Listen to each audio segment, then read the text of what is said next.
Ladies and gentlemen, the President of the United States.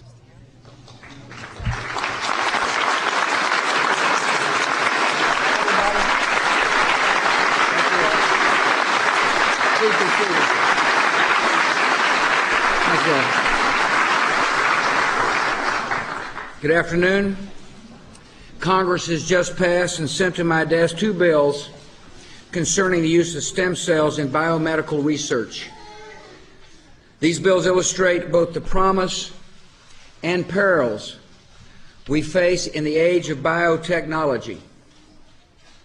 In this new era, our challenge is to harness the power of science to ease human suffering without sanctioning the practices that violate the dignity of human life.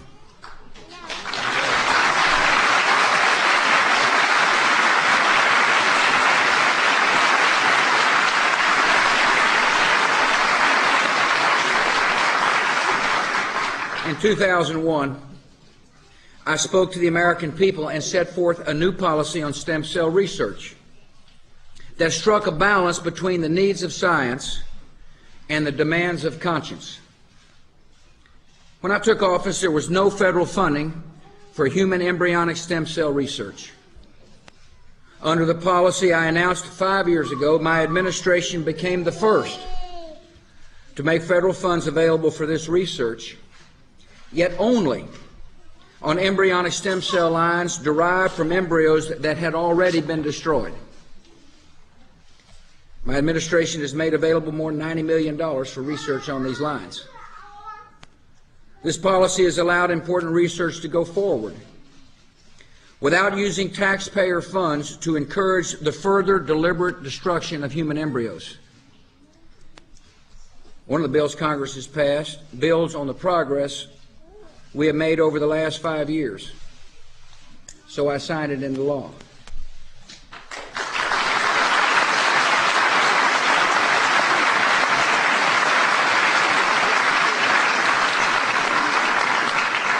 Congress has also passed a second bill that attempts to overturn the balanced policy I set.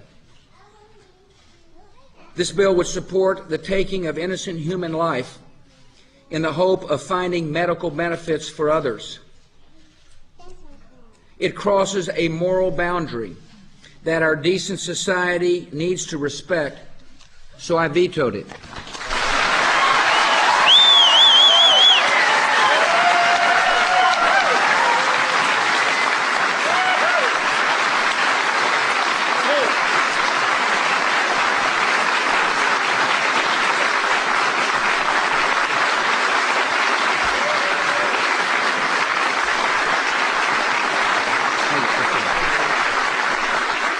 Like all Americans, I believe our nation must vigorously pursue the tremendous possibility that science offers to cure disease and improve the lives of millions. We have opportunities to discover cures and treatments that were unthinkable generations ago. Some scientists believe that one source for these cures might be embryonic stem cell research. Embryonic stem cells have the ability to grow into specialized adult tissues, and this may give them the potential to replace damaged or defective cells or body parts and treat a variety of diseases. Yet we must also remember that embryonic stem cells come from human embryos that are destroyed for their cells. Each of these human embryos is a unique human life with inherent dignity and matchless value. We see that value in the children who are with us today. Each of these children began his or her life as a frozen embryo that was created for in vitro fertilization, but remained unused after the fertility treatments were complete. Each of these children was adopted while still an embryo and has been blessed with the chance to grow up in a loving family. These boys and girls are not spare parts. They remind us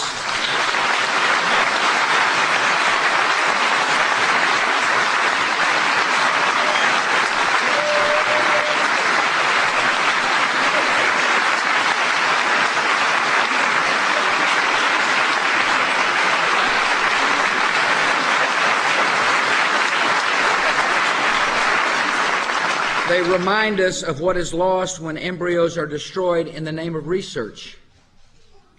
They remind us that we all begin our lives as a small collection of cells. And they remind us that in our zeal for new treatments and cures, America must never abandon our fundamental morals. Some people argue that finding new cures for disease requires the destruction of human embryos like the ones that these families adopted. I disagree. I believe that with the right techniques and the right policies, we can achieve scientific progress while living up to our ethical responsibilities. That's what I sought in 2001 when I set forth my administration's policy allowing federal funding for research on embryonic stem cell lines where the life and death decision had already been made. This balanced approach has worked. Under this policy, 21 human embryonic stem cell lines are currently in use in research that is eligible for federal funding. Each of these lines can be replicated many times. And as a result, the National Institutes of Health have helped make more than 700 shipments to researchers since 2001. There is no ban on embryonic stem cell research. To the contrary, even critics of my policy concede that these federally funded lines are being used in research every day by scientists around the world.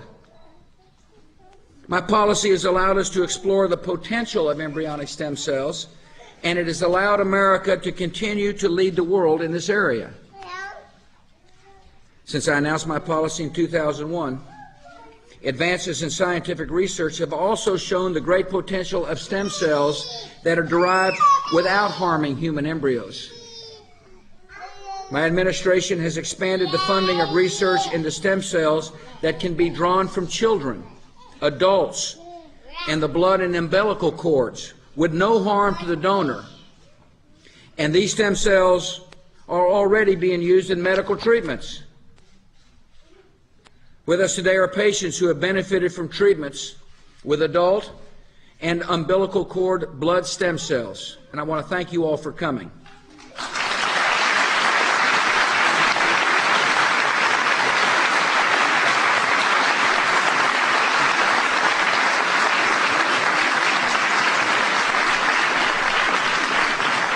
They are living proof that effective medical science can also be ethical. Researchers are now also investigating new techniques that could allow doctors and scientists to produce stem cells just as versatile as those derived from human embryos. One technique scientists are exploring would involve reprogramming an adult cell, for example, a skin cell, to function like an embryonic stem cell. Science offers the hope that we may one day enjoy the potential benefits of embryonic stem cells without destroying human life. We must continue to explore these hopeful alternatives and advance the cause of scientific research while staying true to the ideals of a decent and humane society. The bill I signed today upholds these humane ideals and draws an important ethical line to guide our research. The Fetus Farming Prohibition Act was sponsored by Senator Santorum and Brownback, both of here, who are here.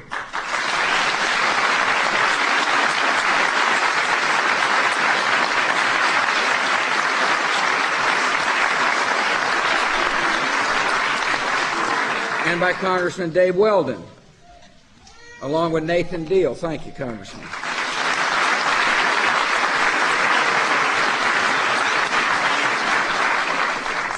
This good law prohibits one of the most egregious abuses in biomedical research, the trafficking in human fetuses that are created with the sole intent of aborting them to harvest their parts.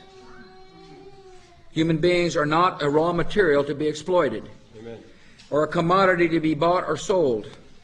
And this bill will help ensure that we respect the fundamental ethical line. I'm disappointed that Congress failed to pass another bill that would have promoted good research. This bill was sponsored by Senator Santorum and Senator Arlen Specter and Congressman Roscoe Bartlett. Thanks for coming, Roscoe. It would have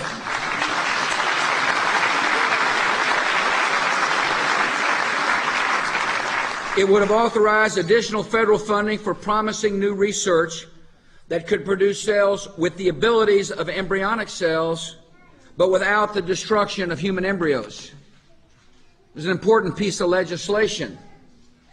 This bill was unanimously approved by the Senate, received 273 votes in the House of Representatives, but was blocked by a minority in the House using procedural maneuvers.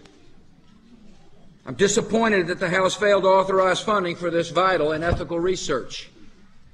It makes no sense to say that you're in favor of finding cures for terrible diseases as quickly as possible and then block a bill that would authorize funding for promising and ethical stem cell research.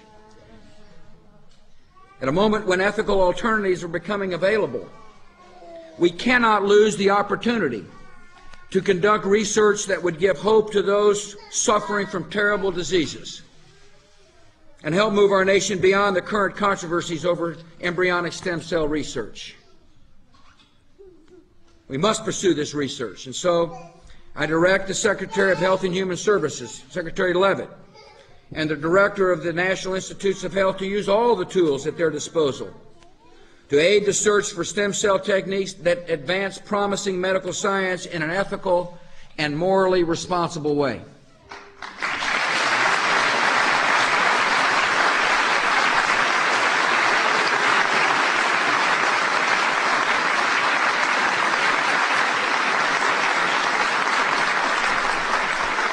Unfortunately, Congress has sent me a bill that fails to meet this ethical test. This legislation would overturn the balanced policy on embryonic stem cell research that my administration has followed for the past 5 years. This bill would also undermine the principle that Congress itself has followed for more than a decade, when it has prohibited federal funding for research that destroys human embryos. If this bill were to become law, American taxpayers would, for the first time in our history, be compelled to fund the deliberate destruction of human embryos. And I'm not going to allow it.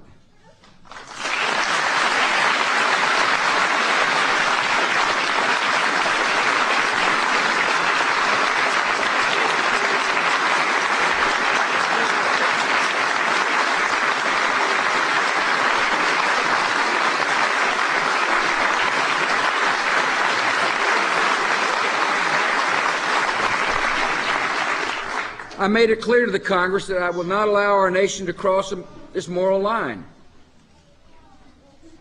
I felt like crossing this line would be a mistake, and once crossed, we would find it almost impossible to turn back. Crossing the line would needlessly encourage a conflict between science and ethics that can only do damage to both and to our nation as a whole. If we're to find the right ways to advance ethical medical research, we must also be willing, when necessary, to reject the wrong ways. So today I'm keeping the promise I made to the American people by returning this bill to Congress with my veto. As science brings us ever closer to unlocking the secrets of human biology, it also offers temptations to manipulate human life and violate human dignity. Our conscience and history as a nation demand that we resist this temptation.